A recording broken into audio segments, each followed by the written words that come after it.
नवरात्र विशेष नवदुर्गा या कार्यक्रमाचे सहप्रायोजक आहेत मे माधवराव रामचंद्र बोराडे, अस्तगावकर सराफ, राहता. मे माधवराव रामचंद्र बोराडे, अस्तगावकर सराफ, राहता. सोने चांदीचे व्यापारी. सर्व प्रकारचे ग्रह राशींचे सर्टिफाईड रत्न मिळतील. केडीएम बिगर डागी दागिने मिळतील. तसेच हॉलमार्क दागिने मिळण्याचं एकमेव विश्वसनीय ठिकाण मे माधवराव रामचंद्र बोराडे, अस्तगावकर सराफ, मेन रोड, राहता, तालुका राहता, जिल्हा Ahmednagar. Proprietor Ashok Sheth Madhavrao Borade, Akshay Ashok Sheth Borade, MBA Canada MBA.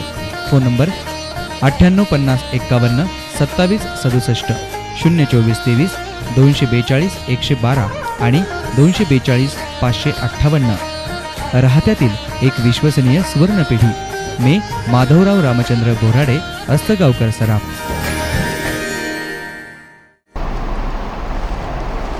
मा शोक दुःख निवारिणी, मा शोक दुःख निवारिणी, हे सर्व मंगलकारिणी, हे सर्व मंगलकारिणी, हे चंड मुंड विधारिणी, हे चंड मुंड विधारिणी, तू ही शुंभ निशुंभ संघारिणी, तू ही शुंभ निशुंभ संघारिणी. अशा आदिशक्ती अंबा मातेस कोटी कोटी वंदन करून S9च्या नवरात्रोत्सव विशेष नवदुर्गा या उपक्रमात आपणा सर्वांचं भक्तिभावानं स्वागत आहे. आजच्या माळेला आपल्यासोबत आहेत राहता नगरीच्या प्रथम नागरिक आदरणीय नगराध्यक्षा सन्माननीय सौभाग्यवती विद्या विजयराव शिंदेताई. ताई नमस्कार. नमस्ते. आपल्या आजच्या या कार्यक्रमात, या विशेष अशा उपक्रमात S9च्या वतीनं सर्व पाहणाऱ्या प्रेक्षकांच्या वतीनं मनपूर्वक स्वागत आहे. धन्यवाद. जिव्हाळ्याचा प्रश्न सुरुवातीला विचारायला आवडेल, तुमचं माहेर कुठलं? सुरुवात करण्याआधी मी आपल्या S9चे आभार मानू इच्छिते की आपण इथे मला आज 2 शब्द बोलायची परवानगी दिली. या निमित्ताने मी माझ्या जीवनातला काही उलगडा इथे करू शकते. त्याबद्दल प्रथमतः मी आपल्या सगळ्यांचे आभार मानते. धन्यवाद. माझं माहेर पुण्याचं कोथरूडमधलं आहे. माहेरचा परिवार? माहेर आई वडील, 2 भाऊ, मी सगळ्यात मोठी थोरली. दोन्ही भाऊ माझे, मोठा भाऊ माझ्या पाठचा आहे विशाल, तो इंजिनियर झाला आहे सिव्हिल. दुसरा आहे तो कन्स्ट्रक्शन लाईनमध्ये आहे. तर वडील माझे ते सुद्धा वॉटर लाईनमध्ये, ते गव्हर्मेंट कॉन्ट्रॅक्टर आहे. आई माझी गृहिणी आहे, तिचं मॅट्रिकपर्यंतचं शिक्षण झालेलं आहे.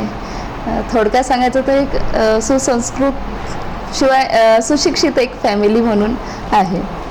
अशा त्या माहेरच्या परिवारात तुम्ही सर्वात थोरल्या आहात. तुमचा जन्म त्या परिवारातला किंवा त्या परिवारातलं तुमचं येणं कोणत्या दिवशीचं? थोडक्यात तुमचा वाढदिवस कधी असतो? माझा वाढदिवस 9 एप्रिल 1980 सालचा आहे. छान. म्हणजे पुणे तेथे काय उणे अशा नगरीत शिकलेले आहात. मॅडम, शिक्षण किती झालंय तुमचं? माझं शालेय शिक्षण 10वी पर्यंतचे आहे. सौ विमलाबाई गरवारे प्रशाला डेक्कनला आहे, ते तिथे झालं. हा, अगदी. आणि मग तिथे शिक्षण झाल्यानंतर मग वडिलांचं, तेव्हा मला एवढं कळत नव्हतं की पुढे आपण कुठली साईड घ्यायची काय. मग तिथे जर मला मौलाचं जर कोणी सहकार्य केलं तर म्हणजे माझे वडील.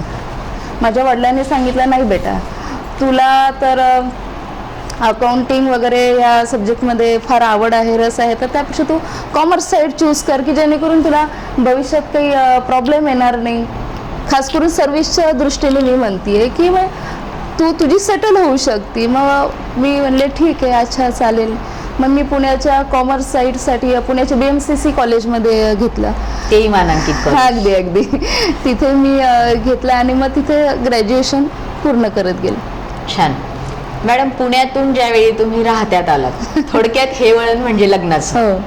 तुमचं लग्न कधी झालंय आणि आम्हाला सासरच्या परिवाराबद्दल पण तुम्ही माहिती द्या. अच्छा.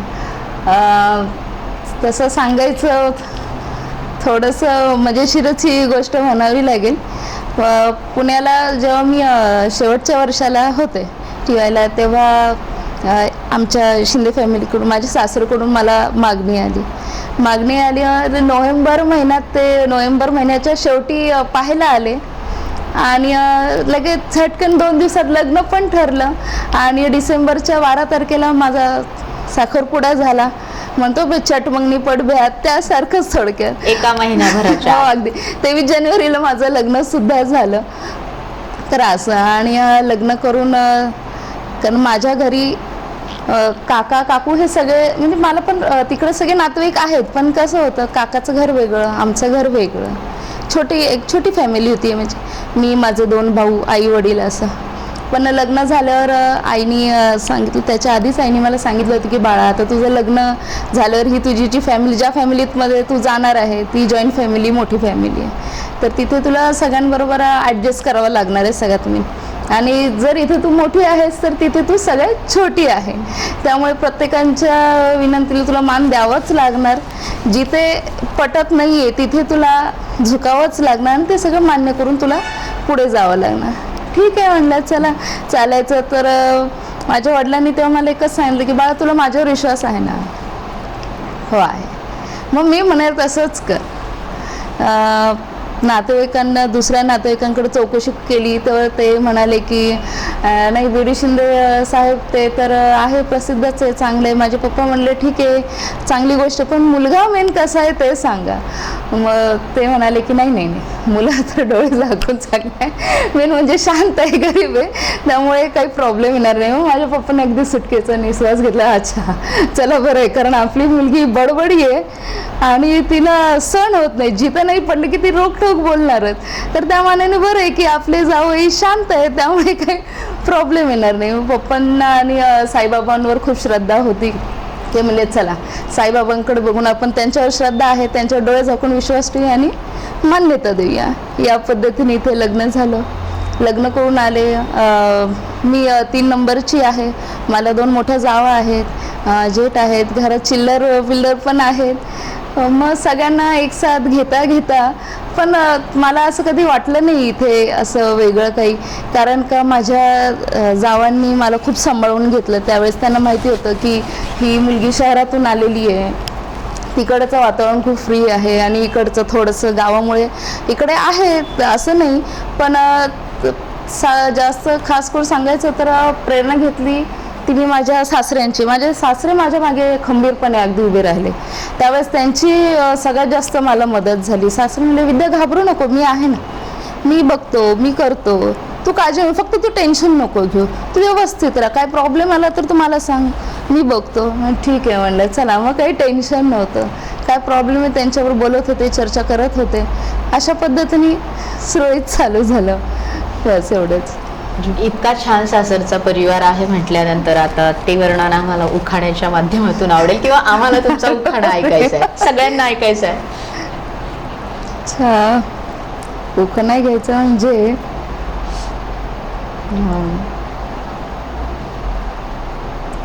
पेरूच्या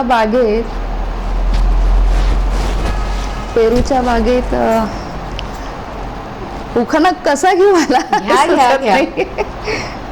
ठीक. रुसलेल्या राधिकेला कृष्ण म्हणतो हास, रुसलेल्या राधिकेला कृष्ण म्हणतो हास, विजयरावांचं नाव घेते तुमच्यासाठी खास. वा वा वा. S9च्या या विशेष उपक्रमात सुंदर उखाणा. धन्यवाद मॅडम. खूप आनंदाचा क्षण. आता तुमच्याकडे पाहिल्यानंतर प्रचंड आनंद असतील असं लगेच वाटतंय, पण तरीही खास जपून ठेवलेला आणि खूप खूप आनंदाचा म्हटल्यावर सांगावा असा वाटणारा असा क्षण. खूप आनंदाचा क्षण म्हणजे ज्या दिवशी रिशा माझी मुलगी हिचा जन्म झाला, तो क्षण माझ्यासाठी सगळ्यात महत्त्वाचा होता. कारण वाटलं नव्हतं कधी की आपण त्या स्टेजमध्ये पण जाऊ, पण ऐकणं आणि अनुभवणं ह्याच्यात खूप फरक असतो.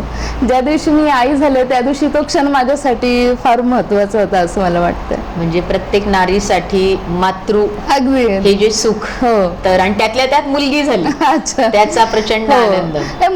मुलगा जन्मला तर सगळेजणच आनंद करतात, सगळ्यांना बरं वाटतं, पण मुलगी हवी. म्हणतो की आपण मुलगी जरी सासरी गेली तरी तिला तिच्या आई वडिलांची माहेरची ओढ असते. जर आश्रय राहते तर मुली कधी पण तत्परच असतात. तिला आई वडिलांची सासरी गेली तरी ती ज्याप्रमाणे सासू-सासऱ्यांची काळजी घेतीये, सासरच्या सगळ्या मंडळींची काळजी घेतीये, पण दुसरीकडे तिच्या हृदयामध्ये कप्पा असा असतो की तिथे आपले आई वडील, त्यांचं कसं असेल, ते बरे असतील की नाही, ती एक ओढ असती. ती फक्त माझ्या मते मुलींमध्येच असती. खूप छान मॅडम. रिशाच्या जन्माबद्दल सांगताना, तिच्याबद्दल सांगताना नकळत तुमच्या डोळ्यात आलेले अश्रू म्हणण्यापेक्षा मुलगी वाढवत असतानाचा, ती झाल्यानंतरचा आनंद, ती वाढवत असतानाचा आनंद, याआधी तुम्ही सांगितलं की ती 10वीला आहे, म्हणजे प्रचंड हा अभिमान तो आम्ही तुमच्या डोळ्यात आणि बोलण्यात सुद्धा पाहिलाय. प्रत्येक महिलेला मुलगी झाल्यानंतर जर हा आनंद झाला तर आजची ही नवदुर्गा किंवा तुमचा हा आजचा जो काय रिशाच्या जन्माबद्दलचा हा प्रसंग आहे, प्रत्येकीच्या मनावर निश्चितच कोरला जाईल अशी S9च्या वतीनं मी ग्वाही देते. आनंदाचा जसा क्षण आहे मॅडम, तसा तुमच्या मनावर खोलवर आघात करून गेलाय असा एखादा क्षण? खोलवर आघात असं म्हणू शकत नाही, पण दुःखाची बाब अशी होती की ज्या वेळेस नगराध्यक्ष पदाची वेळ होती, माननीय नामदार साहेबांनी, डॉक्टर आपले सुजय दादांनी, शालीनताईंनी, थोडक्यात सांगायचं तर विखे कुटुंबियांनी जेव्हा आमच्या म्हणजे माझं नाव सुचवलं नगराध्यक्ष पदासाठी, तर आमच्या घरा म्हणजे आनंदाला उधाण आलं होतं अगदी की अरे वा, आता आपल्या घरातली सून आता नगराध्यक्ष होणार आहे, किती छान. ही नाण्याची एक बाजू होती. आणि दुसरी बाजू अशी होती की त्या क्षणी माझ्या म्हणजे 2-3 दिवस आधी मी पुण्याला गेले होते, त्याच्या एक 4-5 दिवस आधी मी पुण्याला गेले होते आणि तिथे माझ्या वडिलांना अचानक असा धाप लागला, त्रास व्हायला लागला. आईला वाटलं उन्हाळा आहे त्याच्यामुळे होत असेल, काही नाही ठीक आहे. डॉक्टरांकडे नेलं आणि तिथे बघितलं तर त्यांचे पल्स रेट कमी होत होते, ठोके कमी पडत होते. डॉक्टर म्हणले काय प्रॉब्लेम आहे. 2 दिवस ट्रीटमेंट केली, चेक केलं, अजून कमी झाले ते. डॉक्टर म्हणले नाही, पेसमेकर बसवायला लागेल. ठीक आहे, डॉक्टर म्हणले आपण डॉक्टरांची तारीख घेऊया, जे स्पेशलिस्ट आहे त्यांना बघूया. ठीक आहे म्हटलं. आणि नेमकं ज्या दिवशी माझं नगराध्यक्ष पदाचं कार्यक्रम, त्याच दिवशी वडिलांचं ऑपरेशन. त्या 2 गोष्टी एकत्र आल्या. त्यामुळे आपण म्हणतो ना, देव कोणाला सुख असं अचानक देत नाही, सुखाबरोबर थोडंसं दुःख पण देतो. मग त्यावेळेचा तो क्षण माझ्यासाठी असं होतं की हसू का रडू असं होतं. म्हणजे तुमच्या मनात अश्रू होते आणि एकीकडे ह्या प्रकारामुळे, पण तरी तुम्ही स्वतःला बॅलन्स केलं. बॅलन्स केलं वडिलांमुळेच. हो, वडिलांमुळेच. त्यांचा मला फोन झाला आधी की विद्या, मी तुझं काय हे पदभार घेतल्याशिवाय, तुझा हा कार्यक्रम झाल्याशिवाय मी काही ते ऑपरेशन करणार नाही. त्यामुळे तिथे खंबीरपणे उभं राहायचंय, व्यवस्थित बोलायचंय. कारण माझ्या वडिलांना सुद्धा राजकारणात प्रचंड आवड आहे, तिथं ते पण सक्रिय असतात. फक्त एवढंच आहे की ते राष्ट्रवादीकडून आहेत. शरद पवार साहेबांचं त्यांचं घरी येणं जाणं आहे, त्यामुळे ते तिकडे सक्रिय असतात. त्यामुळे त्यांना माहिती आहे की कुठल्या क्षणी कसं वागायचं. त्यामुळे त्यांनी सांगितलं की तुझं जे दुःख आहे आम्हाला मान्य आहे, ते तुझ्या मनात ठेवायचं, पण लोकांसमोर काही यायला नाही पाहिजे. तर तू ज्या वेळेस जिथे असतील तू त्याप्रमाणे वागायचं, इथून पुढे फक्त एवढंच लक्ष ठेवले. ठीक आहे, चला. म्हणजे जरी आघाताचा होता तरी वडिलांचे शब्दरूपी आशीर्वाद, मनापासूनचे आशीर्वाद आणि सासरचा भक्कम पाठिंबा, अगदी यामुळे तुम्ही यावर अगदी चांगली मात केली. छान मॅडम. इथपर्यंत आलात, राजकारणात आलात, तर हे जे वळण आहे, नगराध्यक्ष पदाचं जे वळण आहे, इथपर्यंतचा प्रवास, या आधी पार्श्वभूमी होती, तुमच्या माहेरी होती, सासरी होती, पण स्वतः हे तुम्ही होता का, स्वतः तुमचा काही रोल होता का राजकारणात? नाही, मी गृहिणी म्हणूनच होते. हा, मनात होतं की आपण समाज कार्य करावे, कोणासाठी धडपड, खास करून महिलांसाठी काहीतरी करावं अशी अपेक्षा होती. पण कधी आयुष्यात असं वाटलं नाही की हा स्टेज पण येईल आणि मी काहीतरी करायची माझी इच्छा जी पूर्ण होईल, असं वाटलं नव्हतं. मनात होतं, पण आता ती पूर्ण होतीये. छान. म्हणजे पूर्णपणे तो टप्पा, हा प्रवास तुम्ही अगदी नकळत कमी वयात या टप्प्यावर पोहोचलात. छान. मॅडम, आवडता छंद कुठला आहे तुमचा? आवडता छंद तसं म्हणायचं, आता नगराध्यक्ष आहे त्याच्या आधी जर होतं तर ते कुकिंगचं होतं. कारण माझ्या मुलांना वेगवेगळे डिश खायला खूप आवडतं. तर ठीक आहे, ती पण आहे. त्याचबरोबर मला रांगोळी काढायला खूप आवडतं. रांगोळी? हां, गालीच्या. दिवाळीच्या वेळेस तर त्याची मी अगदी कसर करून टाकते, रोज वेगवेगळे, ते आवडतं. आणि जर कधी थोडं दुपारच्या वेळेस थोडा वेळ मिळाला तर मला गाणी ऐकायला आवडतात. गाणी ऐकायला? हो, गाणी आवडतात. म्हणायला पण आवडत असतील. नाही, गुणगुणायला आवडतं. S9 साठी गुणगुणावं. आमच्या सगळ्या ह्या नवदुर्गा कार्यक्रमाच्या जेवढ्या काही आमच्या महिला आहेत त्यांना आवडेल. गाणं आता मला तसं अचानक सुचणार नाही, सुचल्यावर मी मधल्या वेळेस तसं गाऊन देईन. चालेल चालेल, तोपर्यंत तुम्ही गाण्याचाही हो. विचार करणार आहात. मॅडम, पुण्यासारख्या शहरात होत्या म्हटल्यानंतर चित्रपट वगैरे पाहणं होत असेल अगदी आवडीने. आवडीने. मग आवडता चित्रपट? आवडता चित्रपट हम साथ साथ है, छान. कौटुंबिकच होतं पारिवारिक film. पारिवारिक फिल्म. अभिनेता? ऑफकोर्स आमिर खान. आमिर खानचं यासाठी की त्याचे प्रत्येक पिक्चर हे काहीतरी समाजाला आणि देशाला संदेश देणारे असतात, त्यामुळे आमिर खानचे शक्यतो आवडतात. छान. आता घेऊया काही मिनिटांची विश्रांती. विश्रांतीनंतर हा गप्पांचा प्रवास, ही सफर अशी सुरू राहणार आहे. वेळ आहे विश्रांतीची. भेटूया विश्रांतीनंतर. सर्व मंगल मांगल्ये शिवे सर्वार्थ साधिके. नवरात्र विशेष नवदुर्गा या कार्यक्रमाचे सहप्रायोजक आहेत मे माधवराव रामचंद्र बोराडे, अस्तगावकर सराफ, राहता. मे माधवराव रामचंद्र बोराडे, अस्तगावकर सराफ, राहता. सोने चांदीचे व्यापारी. सर्व प्रकारचे ग्रह राशींचे सर्टिफाईड रत्न मिळतील. केडीएम बिगर डागी दागिने मिळतील. तसेच हॉलमार्क दागिने मिळण्याचं एकमेव विश्वसनीय ठिकाण मे माधवराव रामचंद्र बोराडे, अस्तगावकर सराफ, मेन रोड, राहता, तालुका राहता, जिल्हा Ahmednagar. Proprietor Ashok Sheth Madhavrao Borade, Akshay Ashok Sheth Borade, MBA Canada MBA. Phone number 985051 2767, 02423 242 112 आणि 242 558. राहत्यातील एक विश्वसनीय सुवर्णपेढी मे माधवराव रामचंद्र बोराडे, अस्तगावकर सराफ. सर्व मंगल मांगल्ये शिवे सर्वार्थ साधिके. नमस्कार. या विश्रांतीनंतर पुन्हा एकदा स्वागत आहे S9च्या नवरात्रोत्सव विशेष नवदुर्गा या उपक्रमात. नमस्कार मॅडम. आपल्या प्रत्येकाच्या जीवनाला कुठला तरी आदर्श असतो आणि आता तुम्ही बोलता बोलता म्हणालात की माझे वडील आणि इकडे सासरे पण. हो.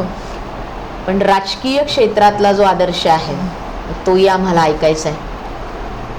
आता तुम्ही बरोबर. एका अशा पदावर आहात की संपूर्ण नगर, सगळं गाव तुम्ही सांभाळता आहात. बरोबर. तर राजकीय क्षेत्रातला तुमचा आदर्श? राजकीय क्षेत्रात बोलायचं झालं तर स्वाभाविकच आहे शालिनीताई आपल्या, माझी ZPच्या अध्यक्षा. कारण त्या माझ्यासाठी एक प्रेरणास्थानच आहे. मला आठवतं की नगराध्यक्षपद नसताना त्या आधी जेव्हा शालिनीताईंचा 15 चारीला कार्यक्रम होता हळदी कुंकूचा, तेव्हा आम्ही सगळे बसलो होतो मान्यवर म्हणून पुढे. ताई बोलत होत्या, ताई अगदी उत्कृष्टपणे बोलत होत्या आणि सडनली मला सांगितलं की ताई तुम्ही बोला. माझी तर अशी धांदलच उडाली, मी काय बोलू. ठीक आहे, आपण 2 शब्द बोलू शकतो पण कंटिन्यू बोलायचं कसं. ठीक आहे, मी तरी आपलं थोडक्यात उरकून घेतलं, बोलले आणि शांत बसले. मग नंतर मी ताईंना म्हणलं ताई मला तुमच्याशी बोलायचं. ताई म्हणलं बोला ना, काय प्रॉब्लेम. म्हणलं ताई तुम्ही बोलू कसं काय शकता एवढं. म्हणलं मला तर ऐकूनच दडपण आलं, बोला म्हणून तुम्हाला कसं जमतं. ताई म्हणल्या असं नाही आहे शिंदेताई, प्रत्येकाच्या जीवनात हा क्षण येतो. जेव्हा मी ZPच्या अध्यक्षा झाले आणि मला तिथे हजारो लोकांसमोर बोलायला सांगितलं तेव्हा मला पण दडपण आलं. पण फक्त आयुष्यात एक लक्षात ठेवायचं आहे की हार मानायची नाही, त्याला फेस करायचं. भले तुम्ही 2 शब्द बोला पण न घाबरता बोलायचं. व ताई म्हणल्या मी तेव्हा तेच केलं आणि मी तेच सांगतेय. ताईंनी मला आम्हाला चांगलं एक उदाहरण दिलं होतं. ताई म्हणाल्या की मी सुरुवातीला वाचून बोलायची, प्रत्येक पॉईंट त्या म्हणाल्या की पॉईंट लिहून घ्यायला लागतात, मग पॉईंटनुसार मग त्याच्यावर मी व्यवस्थित बोलायची. पण ताई म्हणाले जेव्हा मी स्कूलमध्ये गेले आणि मी बघितलं की शाळेतली छोटी मुलं आहेत ती अगदी बिनधास्त बोलतात, ते मग ते बोलू शकतात तर आपण का नाही बोलू शकत. मग ताई म्हणलं, त्या दिवशीच मी संकल्प केला की आपण अजिबात न बघता बोलायचं, अगदी ठामपणे बोलायचं, भले 2 शब्द बोलू पण ठामपणे बोलायचं.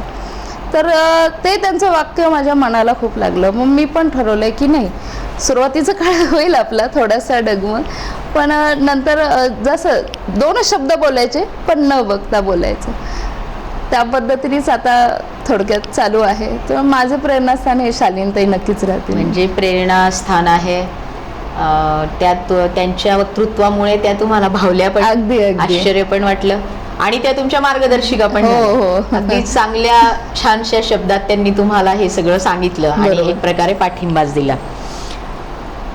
आता तुम्ही खूप तरुण वयात नगराध्यक्षा झालेल्या आहात. अजून तर बराच टप्पा, म्हणजे खूप खूप तुम्हाला पुढे जायचंय अजून. पण आत्ताच्या प्रसंगापर्यंत तुम्हाला असं काय वाटतं की माझ्याकडनं ही गोष्ट राहून गेली, मला ही करायची होती, अशी कुठली गोष्ट वाटते की राहिली आहे माझ्याकडून? राहिली आहे माझ्याकडून सध्या म्हणजे राजकारणाच्या विषयी म्हणताय का? कसलं पण तुमच्या, की राहिलंय माझ्याकडून. आता अच्छा. तुम्ही कुकिंगचा विषय घेतला हा. होता की मग मला ही रेसिपी करायची, कुठल्याही अच्छा. जीवनातल्या कुठल्याही क्षेत्रात. जीवनातलं म्हणायचं झालं तर शिक्षण माझं B.Com पर्यंत झालं. आई वडिलांनी लग्न ठरवलं आणि माझं लवकर लग्न झालं. पण मला वाटत होतं की आपण अजून शिकावं, M.Com करावं, बँकेमध्ये सर्व्हिस करावी, सर्व्हिस करायची फार इच्छा होती. पण तसं नाही झालं, लग्न झालं. लग्न झाल्यावर पण आहे आता सध्याचा हा पिरियड चालूच आहे, पण मला वाटतं तरी तो पुरेसा नाही, अजून काहीतरी पुढे करायची इच्छा आहे. म्हणजे पदव्युत्तर शिक्षण घ्यायची इच्छा होती आणि ती राहिली बरोबर. पण तुम्ही पूर्ण कराल. S9च्या वतीने आम्ही तुम्हाला शुभेच्छा देतो नक्कीच आहोत प्रयत्न की करू. आम्ही पुढे जेव्हा तुम्हाला भेटू तेव्हा तुम्ही नक्कीच पदव्युत्तर शिक्षणासाठी तुमचा प्रवेश घेतलेला असणार आहे. त्यासाठी तुम्हाला शुभेच्छा. ही सगळी आता नवरात्रोत्सव सुरू आहे. या आदिशक्तीच्या आराधनेबरोबरच तुमचं आवडतं दैवत किंवा तुमचं श्रद्धास्थान जे आहे ते कुठले? श्रद्धास्थान आहे ते म्हणजे आपले नक्की साईबाबा. साईबाबावर अगदी मी डोळे झाकून श्रद्धा केली. म्हणजे असं नाही झालंय की आतापर्यंत तरी असं झालं नाही की जे आपण मनात बोललो आहे आणि ते बाबांनी दिलं नाही आहे. त्यामुळे नक्की साईबाबा तर आहेच आहे. परत आमच्या गावचं वीरभद्र मंदिर हे पण देवस्थान आहेच आहे.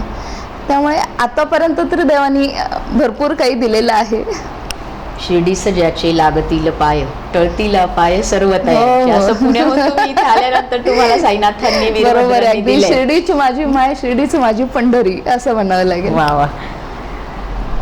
आता आनंदाचा क्षण झालाय, आघाताचा झालाय, काय करायचं राहून गेले ते तुम्ही सांगितलं. पण अशी कुठली गोष्ट आहे की ती गोष्ट म्हटली, पाहिली, ऐकली की तुम्हाला प्रचंड चीड येते, बेशिस्तपणा. संताप येतो? बेशिस्तपणा. बेशिस्तपणा. अगदी बेशिस्तपणा. ज्याला वेळेचं, टाइम इज मनी आपण म्हणतो त्या पद्धतीने, ज्याला वेळेचं महत्वच नाहीये तर ती व्यक्ती आयुष्यात काही करू शकत नाही, असं माझं मत आहे. वेळ न पाळणारी हो. माणसं ही वृत्ती बेशिस्तपणा. तुम्हाला आवडत नाही? अजिबात नाही. बेशिस्तपणा आणि वेळ न हो. पाळणं ह्या दोन नाही गोष्टी. आवडत. मुख्य म्हणजे खोटं बोलता येत नाही. तर कुणी जरी सांगितलं बोलू नको, एक तर मी तिथे जाणारच नाही किंवा ते 2 शब्द तरी बोलून मोकळी होणार. छान. जर तुम्ही ह्या क्षेत्रात नसत्या, आधी तुम्ही सांगितलं की तुम्ही गृहिणी होता, हो. सासरच्या पाठिंब्यामुळे, नामदार साहेबांच्या, विखे पाटील परिवारामुळे, प्रत्येक सदस्याच्या पाठिंब्यामुळे आज तुम्ही या पदावर आहात. पण समजा नगराध्यक्षा झाला नसता तर आज तुम्ही काय असता? गृहिणी.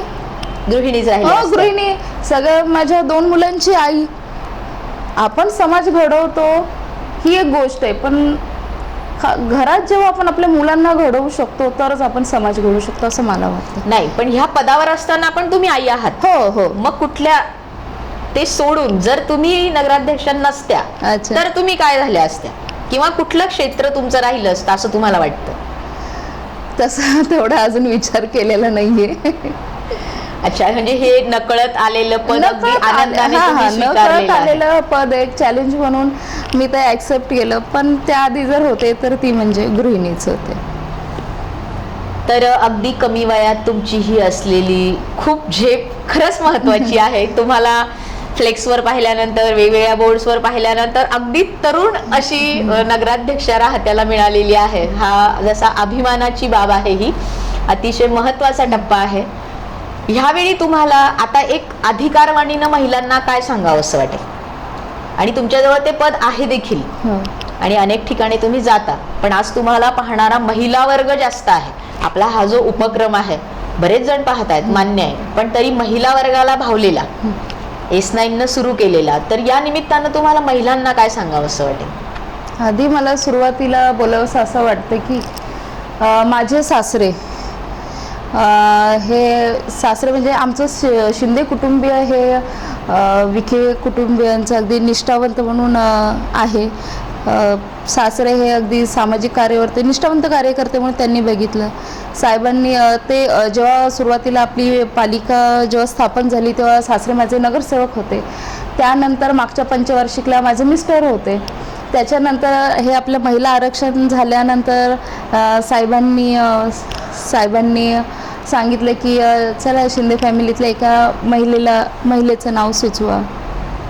शालीनताईची तर साथ आहे, परत आपले सुजय दादा आहेत, यांनी सगळ्यांनी मला संधी दिली इथे करायची. तर त्यामुळे नक्कीच हा पदाभार मोठा आहे, साधा सुद्धा नाही आहे. कारण आपण म्हणतो की खुर्चीबरोबर गुलाबाबरोबर त्याचे काटेबरोबर पण असतात. तर ह्या सगळ्या गोष्टी एकत्र येतातच.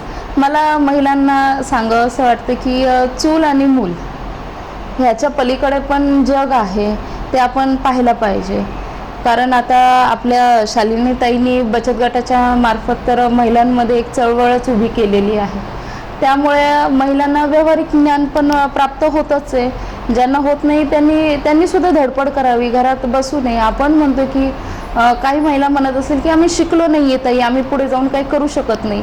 तर सगळ्यात महत्त्वाचं म्हणजे आपल्या मनातून ही कल्पना काढून टाकायची की आपण शिकलो नाही, आपण आडण नाही. फक्त एवढीच एक जिद्द बाळगायची की मी काहीतरी करू शकते. मग ती घरात बसून असो की घराच्या बाहेर असो, फक्त एवढेच. म्हणजे प्रत्येक नारीमध्ये शक्ती आहे, शक्ती आहे थोडक्यात म्हणायचं आहे. मॅडम, गाणं आठवलं असेल म्हणा. गाणं म्हणणार नाही, पण त्याचे बोल म्हणून दाखवू शकते. या जन्मावर या जगण्यावर शतदा प्रेम असावे. थँक्यू. महिला अगदी खुश होणार आहेत आणि नेहमीच की आता आपल्याला रोज असली गाणी ऐकायला मिळणार आहेत, छान छान विशिष्ट पदावरच्या. थँक्यू. तर बरस तुमच्यामध्ये प्रचंड असा खजिना दिसतो आहे, पण तरी पण अशी एखादी गोष्ट असेल ना की जी फार कमी जणांना माहिती की ती तुम्हाला येते, कमी जणांपर्यंत गेली आहे. आज छुपा हुनर काय? थोडक्यात छुपी अशी कुठली बाब आहे की जी जास्त जणांना माहिती नाही, पण ती तुम्ही अगदी सुरेख करता, अगदी सुरेख?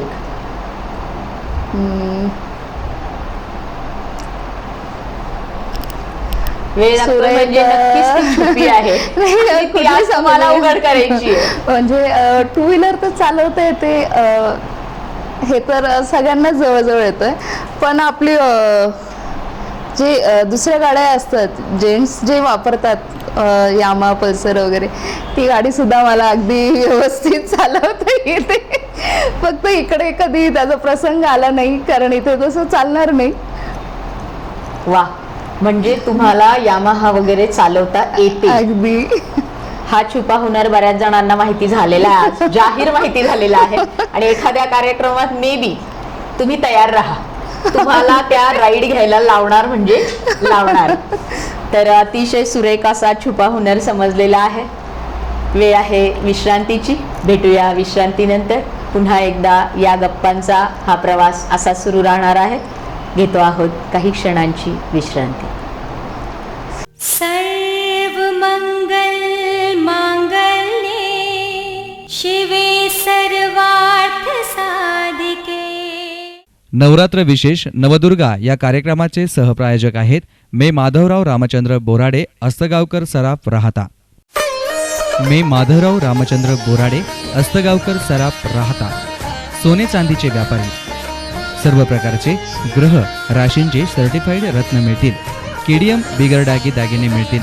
तसेच हॉलमार्क दागिने मिळण्याचं एकमेव विश्वसनीय ठिकाण. मे माधवराव रामचंद्र बोराडे, अस्तगावकर सराफ, मेन रोड, राहता, तालुका राहता, जिल्हा अहमदनगर.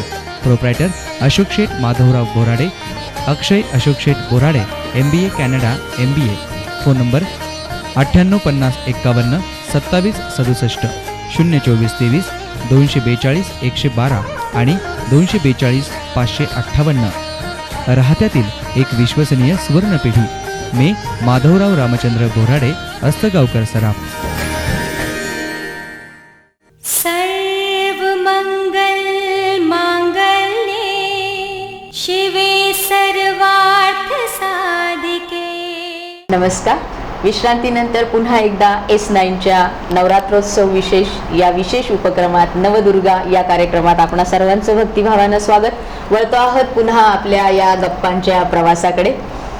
मॅडम, आपले यजमान, आपली मुलं यांच्याबद्दल आम्हाला ऐकायचं, सगळ्यांना ऐकायचं. अच्छा, आता यजमानांबद्दल काय बोलू तितकं कमीच आहे.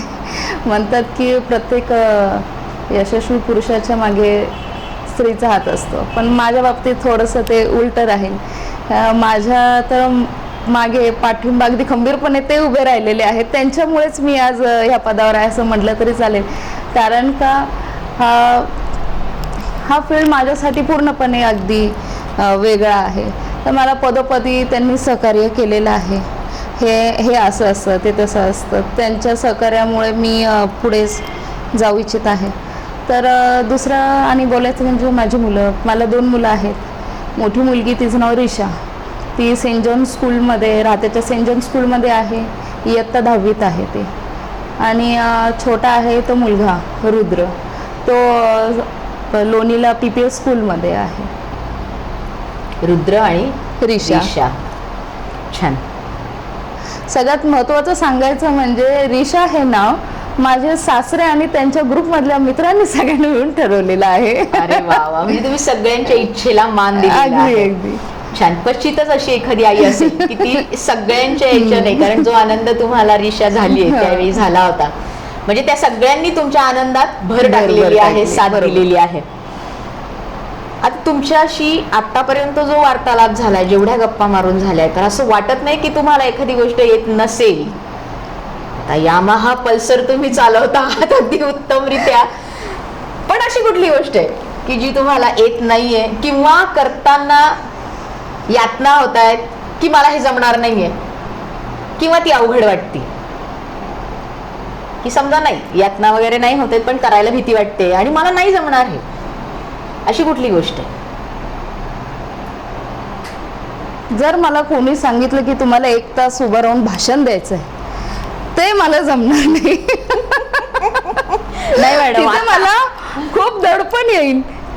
मी असं नॉर्मली बोलू शकते, पण जर तिथे शब्दांचा भडीमार चालू झाला तर मात्र मी नक्कीच गांगरून जाते. पण भडीमार दुसऱ्याचं होणार नाहीये ना, तुम्हाला बोलायचं. बरोबर. आणि आता तुम्ही किती सुंदर बोलतात, तर आम्हाला तर हे पटण्यासारखं नाहीये की तुम्ही 1 तास बोलू शकणार नाही. अच्छा, असं काय? असं आठवावं लागेल. किंवा ती गोष्ट करताना तुम्हाला भीती वाटते, अवघड वाटतं ते?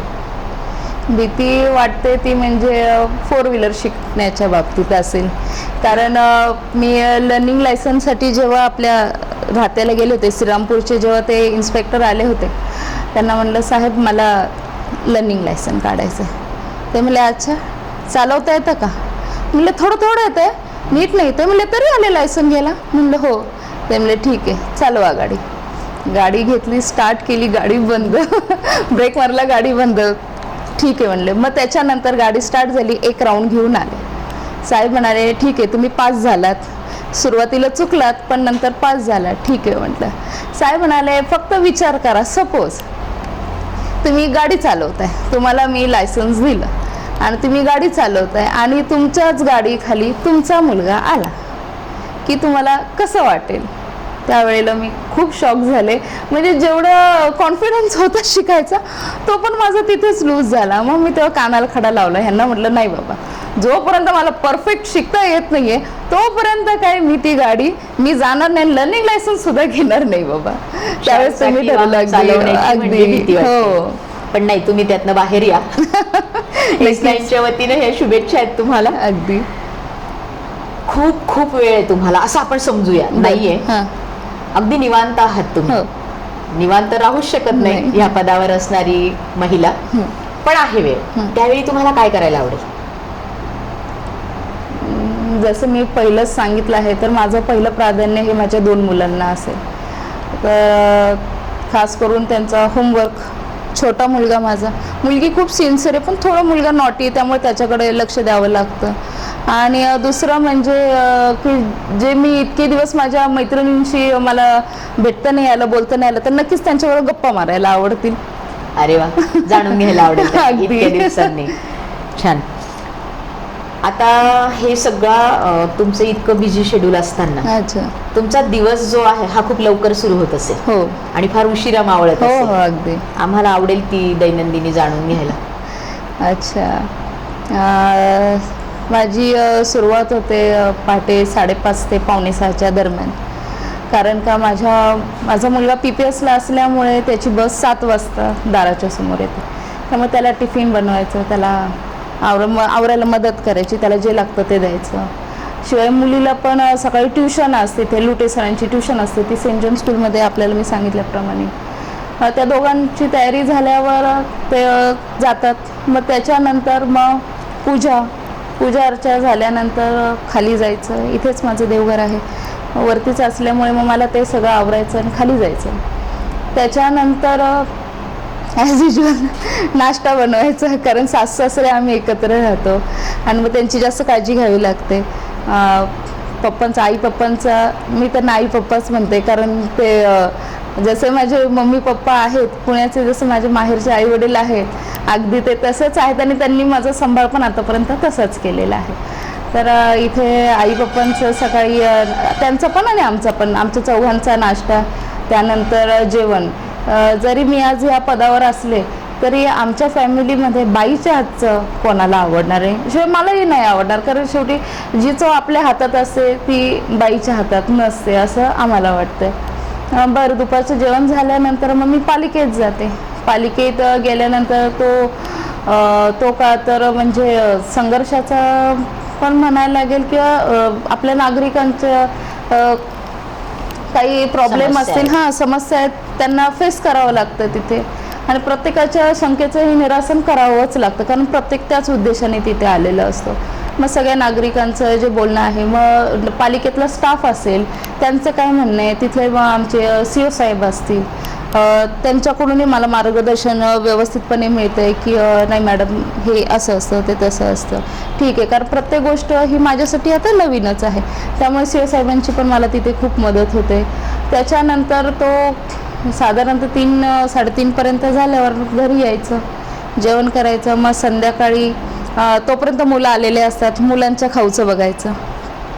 ते झाल्यानंतर मग संध्याकाळी ॲज युजल स्वयंपाक झाल्यानंतर संध्याकाळी जर कार्यक्रम असतील तर ते अटेंड करायचे, किंवा घरी जर आपल्या नागरिक कोणी जर आले तर सगळ्यात महत्त्वाचं त्यांना पहिलं प्राधान्य. हे म्हणजे माझ्या सासऱ्यांनी मला सांगितलं की आपल्या घरी कोणी आलं तर तसंच जायला नाही पाहिजे, त्यांच्या शंकेचं निरसन व्हायलाच पाहिजे, तर ते महत्त्वाचं. आणि संध्याकाळी सगळ्यात महत्त्वाचं म्हणजे मुलांच्या अभ्यासाकडे, की त्यांनी केलं आहे की नाही, किंवा करतोय की नाही, काय प्रॉब्लेम आहे की त्याला, ते विचारायचं. मुलांना असं नको वाटायला की मम्मी नगराध्यक्ष झाली म्हणून मम्मीचं आमच्याकडे दुर्लक्ष.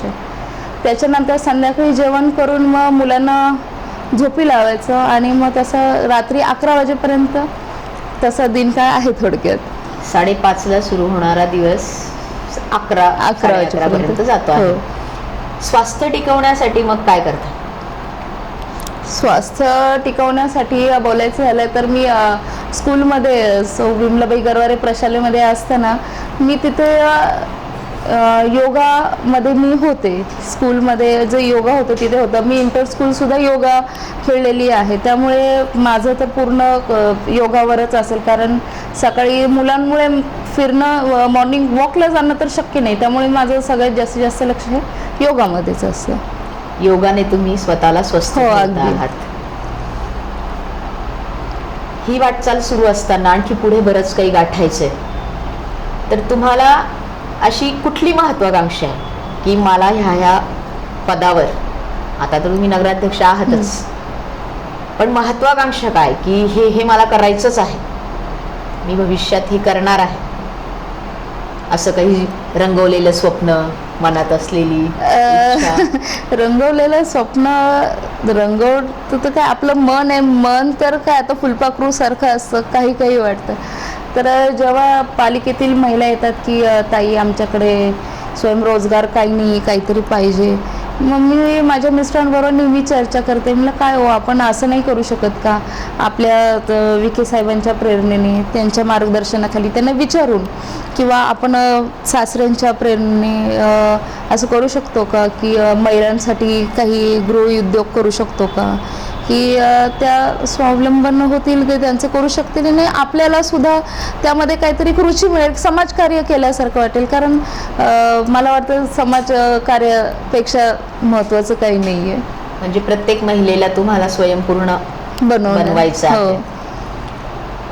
आज ज्या कार्यक्रमाच्या माध्यमातून एवढ्या सगळ्या महिला किंवा राहता शिर्डी आणि आणखी परिसर तुम्हाला पाहतो आहे, ऐकतो आहे, बघतो आहे, तर ह्या S9 कार्यक्रमाच्या या नवदुर्गा या कार्यक्रमाबाबत तुम्हाला काय प्रतिक्रिया द्यावीशी वाटेल?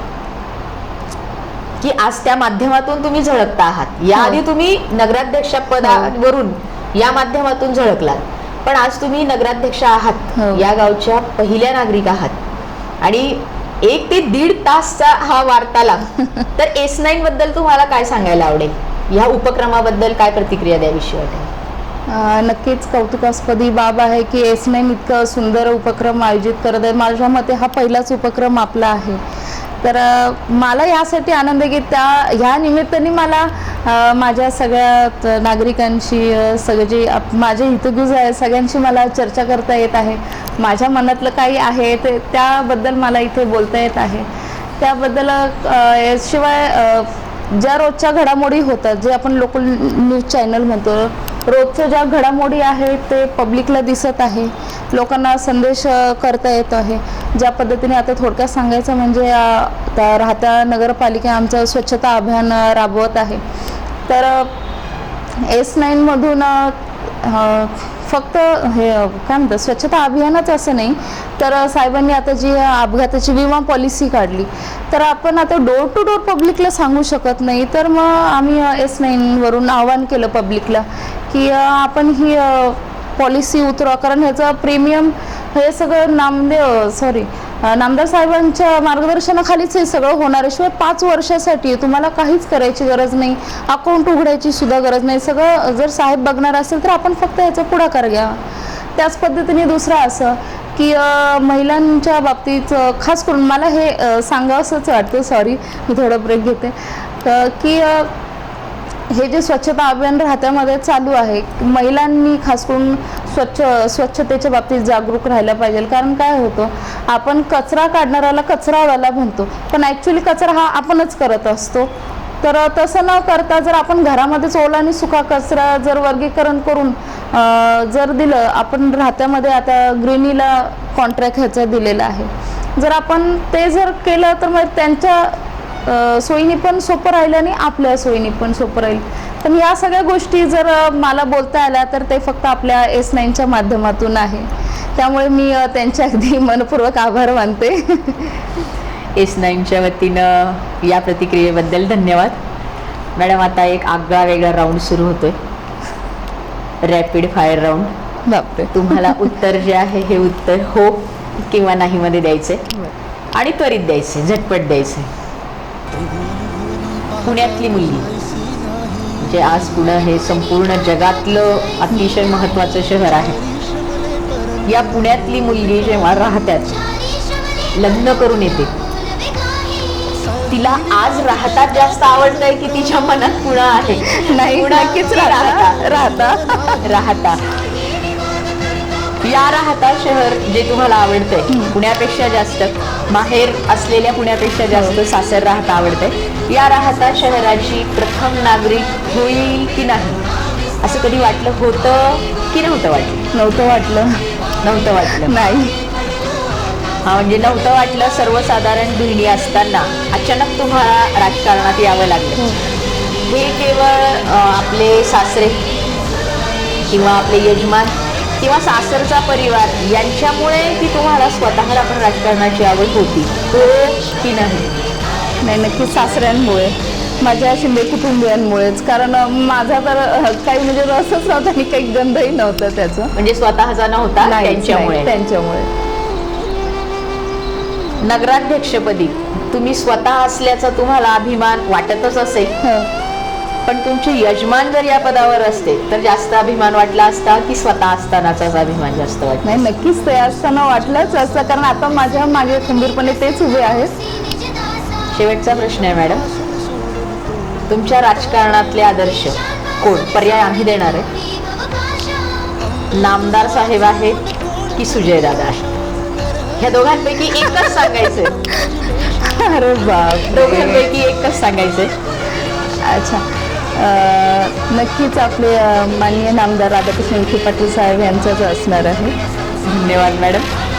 या रॅपिड फायर राऊंडमध्ये अगदी आम्ही जी अपेक्षा केली होती त्यापेक्षा अगदी लवकरात लवकर तुम्ही उत्तरं दिलेली आहेत. धन्यवाद. अचानकपणे राजकारणात येऊन नगराध्यक्ष पदासारख्या या महत्त्वाच्या पदावर विराजमान झालेल्या, नावाप्रमाणेच आपण पाहिलं काही तासांपासून आपला हा गप्पांचा ओघ सुरू आहे की ज्यांचं नावच विद्या आहे आणि ह्या विद्या नगरीत ज्यांचं माहेर आहे, ज्या पुण्यात शिकलेल्या आहेत, पुण्यातून राहत्यात आल्यात, ज्या एवढ्या मोठ्या शहरातून एका तालुक्याच्या गावात येऊन इतकी सुंदर अशी नाळ ज्यांनी या राहता सासरशी या गावाशी बांधली आणि एक लक्षात आपल्या सगळ्यांच्या आलंय की महिलांसाठी खूप काहीतरी करण्याची तळमळ इतक्या तरुण वयात या पदाच्या माध्यमातून ज्यांची आहे की ज्या महिलांसाठी जॉगिंग ट्रॅक सुद्धा बनवणार आहेत. तर इतक्या अचानकपणे मिळालेलं नगराध्यक्षपद इतक्या सक्षमपणे सांभाळून या 5 वर्षात या राहता नगरीतल्या समस्त स्त्री वर्गाचं, महिलांचं ज्यांना काया पालट करून टाकायचं आहे, अशा या विद्याताईंना खूप खूप धन्यवाद देतो आहोत की अतिशय सुरेख अशा गप्पा. अगदी आम्हाला असं वाटत होतं की आज S9 आपल्या एखाद्या भगिनीच्या घरी आलंय अशा रीतीनं आपण आमच्याशी वार्तालाप साधलात. आपल्या ऋणात राहू इच्छितो आहोत. धन्यवाद. आजच्या माळेला आपल्याबरोबर असणाऱ्या सन्माननीय सौभाग्यवती विद्या विजयराव शिंदे मॅडम आणि या नवदुर्गेबरोबर आपण आज बऱ्याच गोष्टी शिकलेलो आहोत आणि अशाच उद्याच्या माळेला आपण आणखी एका नवदुर्गेला भेटणार आहोत. तोपर्यंत हसत रहा, बघत रहा, मातीची आराधना करत रहा. अर्थातच S9 चॅनलच्या नवरात्रोत्सव विशेष उपक्रम नवदुर्गा यासाठी भेटूया पुन्हा एकदा उद्या. तोपर्यंत नमस्कार.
बातम्या आणि जाहिरातींसाठी संपर्क करा. आमचा पत्ता जिल्हा कार्यालय S9 channel, hotel Mandai palace, JT Shelke Patil मार्ग, शिर्डी, तालुका राहता, जिल्हा अहमदनगर. मोबाईल क्रमांक 997571 7437 आणि 997024 9759. ऑफिस क्रमांक 02423 255 892.